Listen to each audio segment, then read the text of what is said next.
Colorado is so hard up to find prison guards, they're flying them in from Puerto Rico, giving them a one-way plane ticket, handing them a uniform, and offering them housing inside the prisons. Some of them tell our Cole Sullivan they feel like inmates. Work at the Buena Vista Correctional Complex.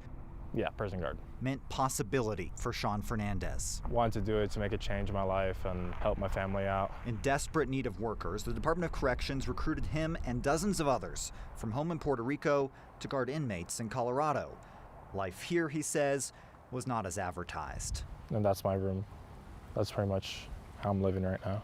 Fernandez and a couple dozen other Puerto Rican workers live at the prison in cubicles. This is pretty much the same thing as the inmate showers almost. He says prison supervisors routinely conducted what he calls shakedowns of staff quarters, searching through their stuff as often as twice a week, sometimes while he tried to sleep. I felt like an inmate.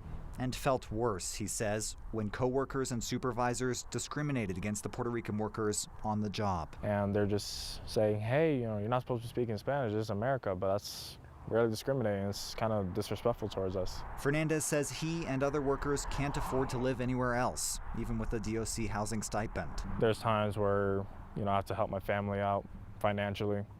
And, if you were to get an apartment over here in Buena Vista, it's like $1,900, almost $2,000. After reporting of the conditions by Colorado Newsline, he says it has gotten better.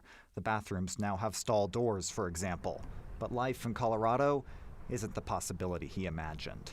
I came from nothing, so I'm kind of used to this. But the matter of fact is that you cannot promise us pretty lies to have people leave their home, God knows how far it is, to be mistreated. The Department of Corrections says the worker housing at the prison was only ever meant to be temporary. A spokesperson says the department will no longer do unannounced inspections and will only do inspections of worker quarters during the daytime. The spokesperson says the department takes allegations of discrimination seriously, and its Inspector General, Kyle, is now investigating. I mean, I did a double take when you're talking about them searching staff quarters, but I guess it's in a prison. They're in a prison, and that's one thing that the union that represents these workers says is really an affront to them. As if we're treating this prison housing as their homes, it shouldn't be searched. It should be their private area, and instead, this is what was happening. The prison is now stopping doing unannounced searches. I mean, the bottom line is they are doing us a big favor by being here because we can't staff them locally. Exactly. All right. Cole Sullivan, thank you very much.